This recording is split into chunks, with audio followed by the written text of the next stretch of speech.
entender sua palavra.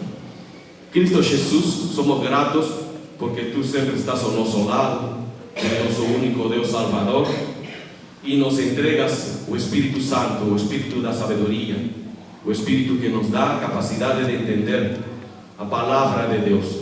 E suplicamos que em nome de Jesus, nesse nome que tem poder, venhas a guiar ao nosso irmão, a teu filho Gutierrez, para que ele fale conforme teu querer, a tua vontade. Também, Pai, prepara nossas mentes, nossos corações, para que tudo que venhamos a aprender sempre ficar gravado em nosso coração, em nossa mente, e sempre também guie cada ato de nossa vida. Em nome de Jesus, pedimos e agradecemos.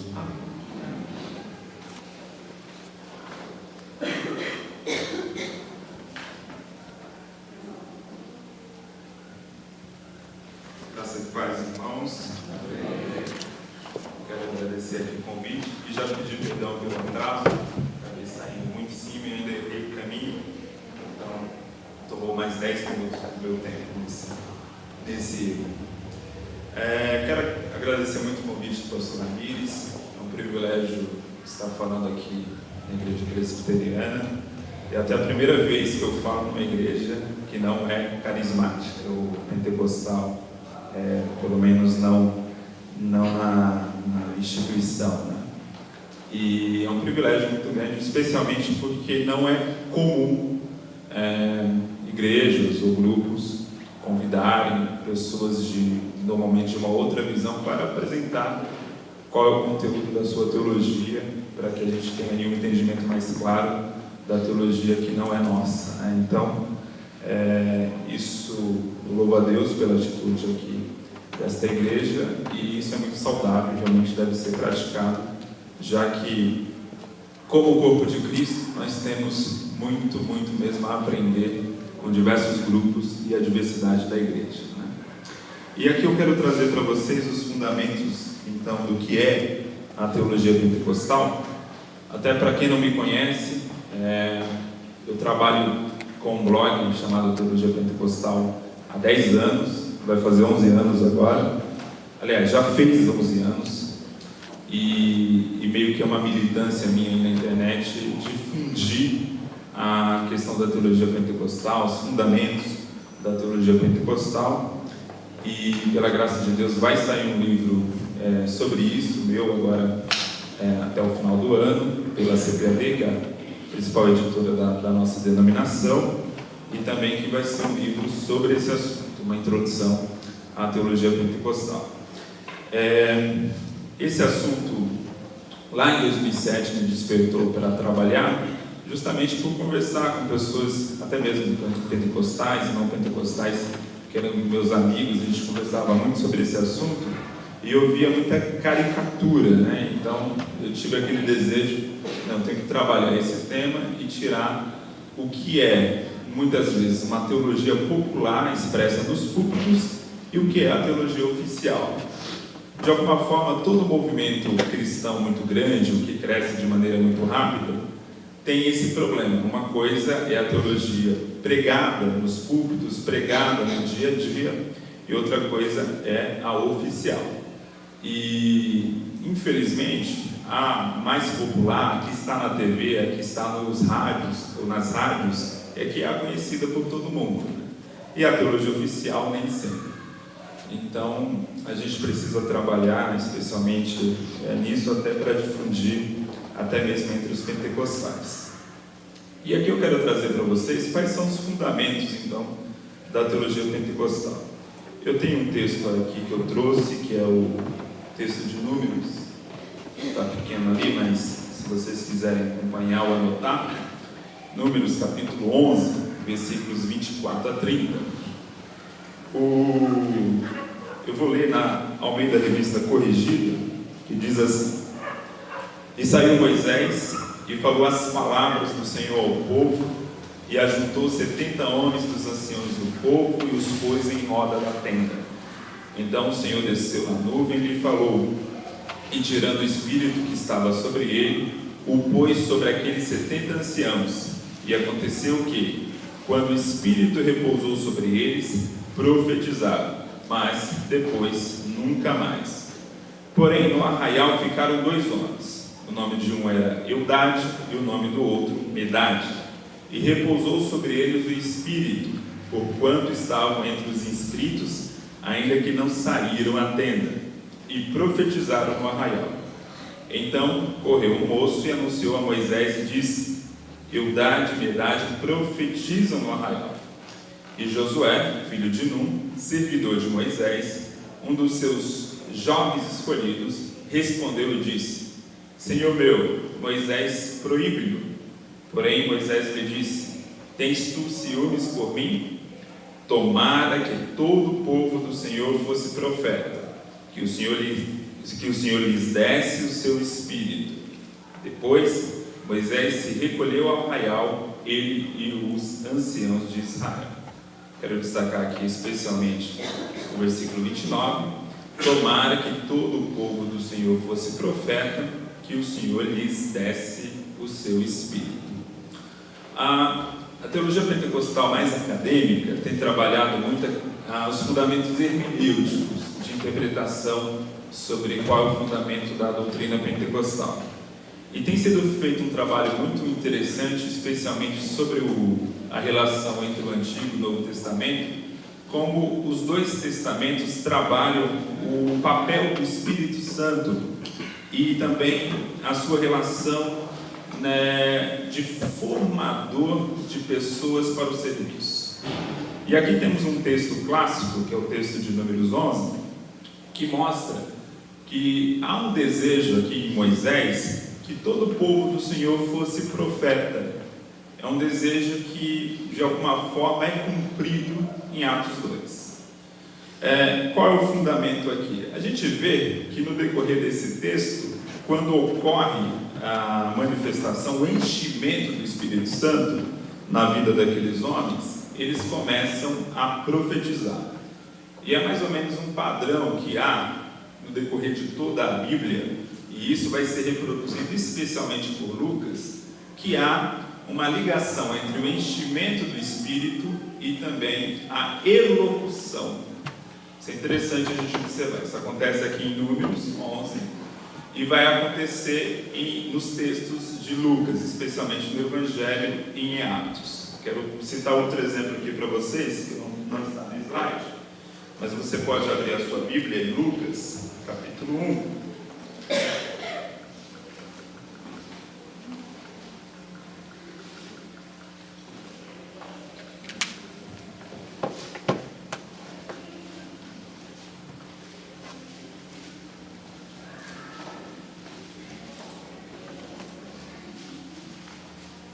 Lucas, capítulo 1,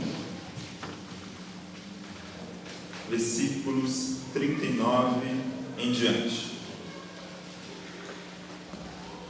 Eu acredito que aqui se usa a Almeida, a revista atualizada, né?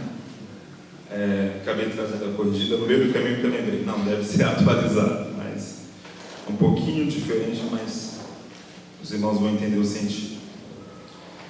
Lucas 1, 39 em diante, diz assim: E naqueles dias, levantando-se Maria, foi apressada às montanhas em uma cidade de Judá, e entrou em casa de Zacarias e saudou a Isabel. E aconteceu que, ao ouvir Isabel a saudação de Maria, a criancinha saltou ao seu ventre, e Maria foi cheia do Espírito Santo. Veja o que acontece em seguida. E exclamou com grande voz, e disse: Bendita és tu entre as mulheres, e bendito é o fruto do teu ventre. E de onde me provém isso a mim, que venha visitar-me a mãe do meu Senhor? Veja assim, veja o padrão. O padrão aqui é o mesmo de Números 11. Isabel é cheia do Espírito Santo e ela profetiza. Ela traz aqui uma mensagem, ela faz uma menção a Jesus como Messias. Ela claramente está sendo aqui usada pelo Senhor em profecia. Mais ou menos esse padrão que acontece. Se a gente pega também o caso de Zacarias, lá no versículo 67, diz o seguinte: E Zacarias, seu pai, foi cheio do Espírito Santo e profetizou. Veja o padrão, né? Números 11, Isabel, Zacarias, E temos também a própria Maria. A própria Maria, quando é cheia do Espírito Santo, ela traz a nós um cântico a partir do versículo 46. Lucas está reproduzindo o que é algo comum já na teologia judaica, que é trabalhar o seguinte: o enchimento do Espírito Santo tem uma ligação com a elocução profética, com o anúncio profético. Mais ou menos ele vai reproduzindo isso aqui no início do Evangelho. Quando vamos a Atos, aí vamos lá para Atos 2.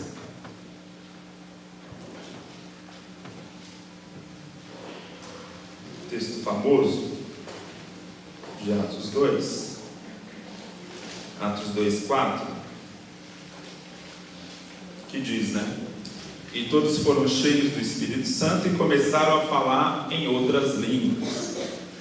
Tanto a profecia no Antigo Testamento e no começo do Evangelho de Lucas, quanto as línguas, e aqui as línguas estranhas, estrangeiras, a xenolalia, que acontece aqui em Atos 2, são elocuções, de alguma forma, elocuções proféticas. Então, mais ou menos, Lucas está apresentando aqui a gente um padrão, aquilo que Moisés desejou lá atrás, que todo o povo de Israel, todo o povo de Deus fosse profeta. Isso começa a ser realizado no início da igreja, na transição ali no início da igreja, quando ainda você tinha o último profeta da antiga aliança, que era João Batista. A sua mãe, a mãe de Jesus, ainda faziam parte dessa transição de alianças. Eles ainda estavam manifestando justamente esse padrão do Antigo Testamento, o enchimento do Espírito e a elocução profética. E aqui, no começo da igreja, a elocução profética vai ser manifesta especialmente através do falar em línguas.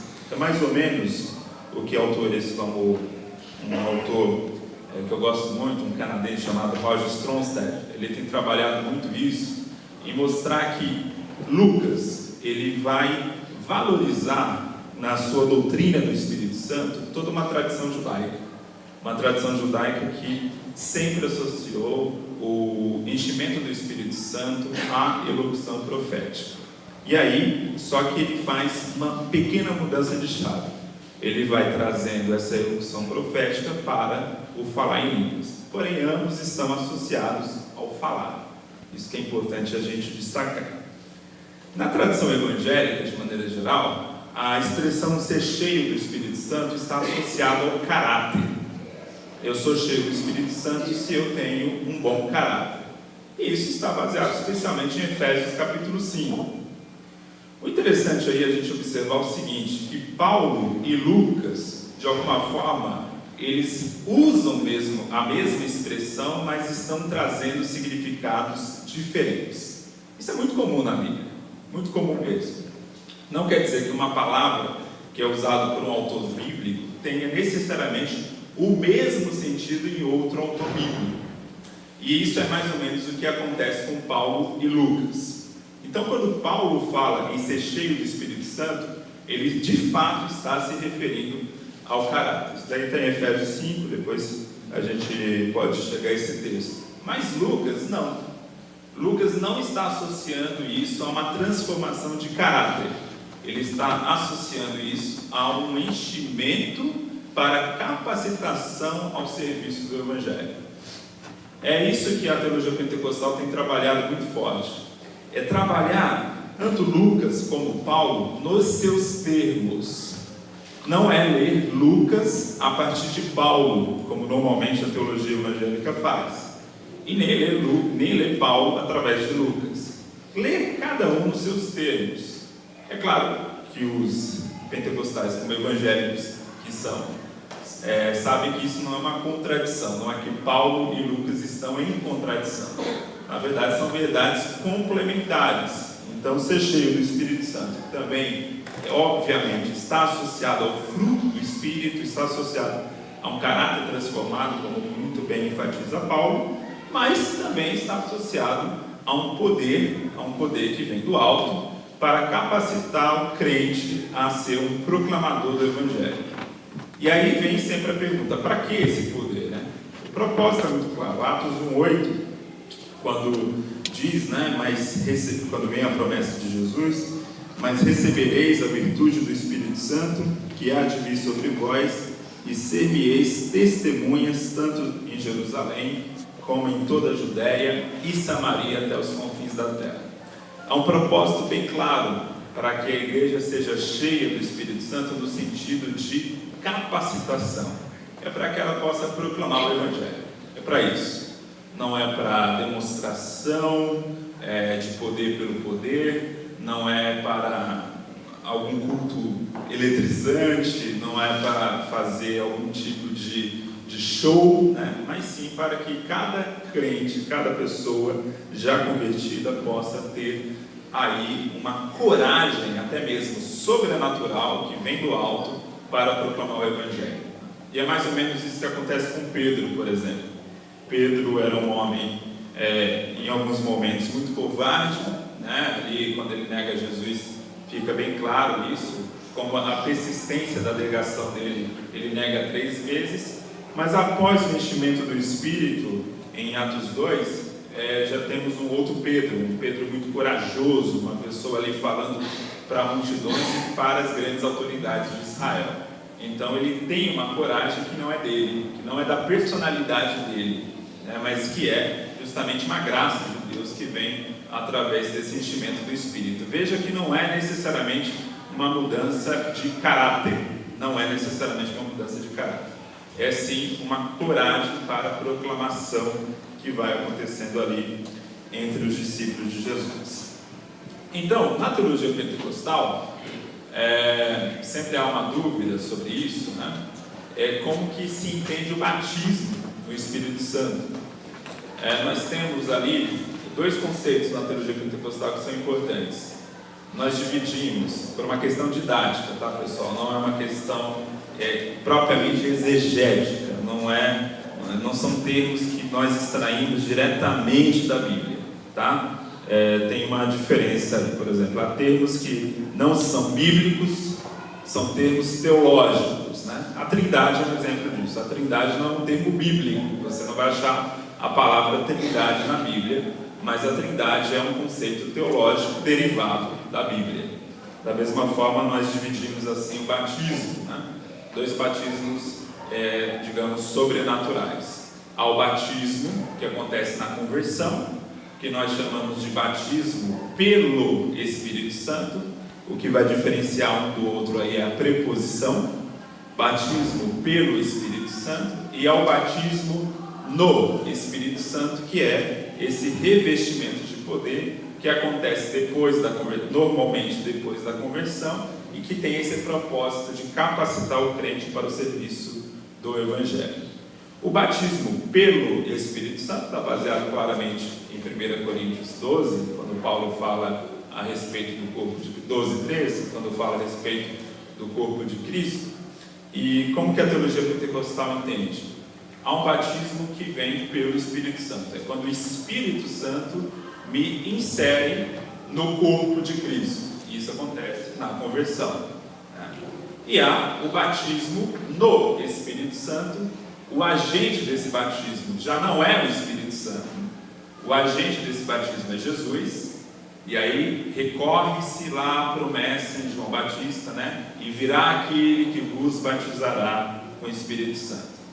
Veja que o agente aqui já é outro, não é o próprio Espírito, é Jesus. Jesus é quem nos batiza no Espírito Santo para o revestimento de poder. Portanto, todo cristão, na teologia pentecostal, todo cristão é batizado pelo Espírito Santo, porque todo cristão é inserido no corpo de Cristo, mas não necessariamente todo cristão é batizado no Espírito Santo, porque esse batismo no Espírito Santo é capacitação para o serviço do Evangelho, e não necessariamente enquanto dom todo mundo recebe. Então, só para ficar claro, quando alguém fala, normalmente quando eu estou em alguma conversa sobre isso, alguém diz, não, mas nós somos batizados na conversão, porque está lá escrito em 1 Coríntios 12. Nenhum pentecostal dos teólogos discorda disso. De fato, nós somos batizados no corpo de Cristo. E ali está muito claro em 1 Coríntios 12. Pode ler os comentaristas pentecostais que já trabalharam o texto de Coríntios, como Stanley Houghton, como o Anthony de Palma, que já tem publicações em português, o próprio Gordon Fee, todos eles vão associar ali em 1 Coríntios 12, 13, como o batismo do corpo de Cristo. Ninguém está associando aquilo ao batismo do Espírito Santo como revestimento de poder.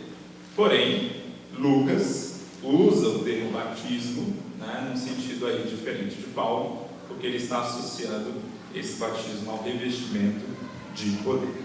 Então, ficou clara a diferença entre batismo pelo e batismo no Espírito? Estou esclarecendo aqui qual é a posição pentecostal, tá? Para que os irmãos entendam assim, exatamente como que a gente crê, porque realmente há muita caricatura no meio evangélico sobre isso. Deixa eu passar aqui mais um.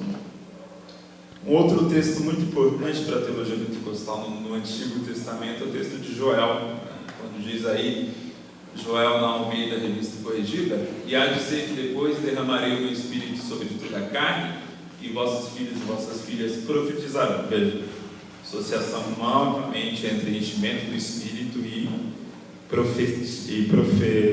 profecias. E os vossos filhos terão sonhos, os vossos jovens terão visões, e também sobre os servos e sobre as servas naqueles dias derramarei o meu espírito. Na NVT está assim: derramarei o meu espírito sobre todo tipo de pessoa. É uma característica muito presente na transição do Antigo para o Novo Testamento, no enchimento do Espírito, que de alguma forma é a democratização do enchimento do Espírito. Por quê?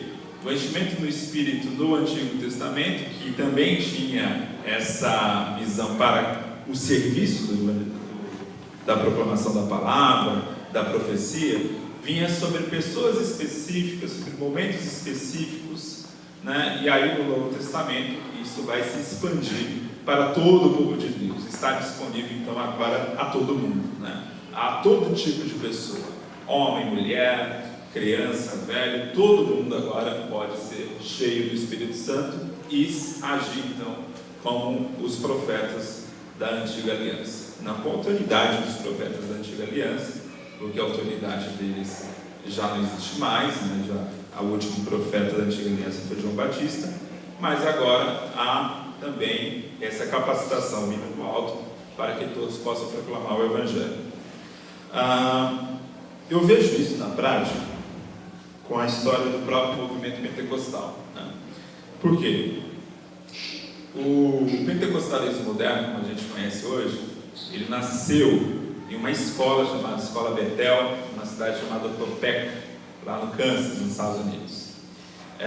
Essa escola tinha mais ou menos uns 10 alunos, e eles começaram a estudar o livro de Atos. É até uma caricatura também que existe sobre os pentecostais, que os pentecostais primeiro têm experiência e depois buscam a justificativa bíblica para ela. Mas na verdade não foi assim que aconteceu na história. Eles primeiro estudaram o texto de Atos, creram que aquela palavra, aquela promessa do derramamento do Espírito se aplicava a hoje também, e começaram a buscar isso para si. E aí, no primeiro dia de janeiro de 1901, então no primeiro dia do século XX, a Agnes Osman, que era uma aluna dessa escola, ela então foi revestida de poder e começou a falar em línguas. E ali é o início do movimento pentecostal moderno. Movimentos carismáticos na história da igreja sempre existiram, sempre, mas normalmente de alguma forma foram sufocados, porque ou estavam associados a pessoas extremadas, ou estavam associados até mesmo a heresias, como o montanismo, por exemplo, lá na época de Tertuliano, dos pais da igreja. De alguma forma esses movimentos acabaram não prosperando, porque estavam na mão de pessoas inexperientes, de pessoas que não tinham um fundamento muito bom. Mas sempre existiu movimentos de contestação, movimentos carismáticos na história da igreja. Com o movimento pentecostal foi diferente. Também houve vários exageros, vários erros, mas o movimento pentecostal, desde o seu início, começou a fazer também as suas correções de rumo O próprio William Seymour, que é o nome mais conhecido do movimento pentecostal, por quê? Porque ele não estudou diretamente na escola de Topeka, mas quando Charles Fox Spam, que era professor dessa escola, começou a divulgar o entendimento dele sobre o batismo no Espírito Santo, William Seymour creu, começou a pregar a respeito disso, até que iniciou-se ali o movimento na Rua Azusa, em Los Angeles. Uma questão interessante é que Los Angeles, naquela época, já era uma grande cidade, já era uma das maiores cidades americanas.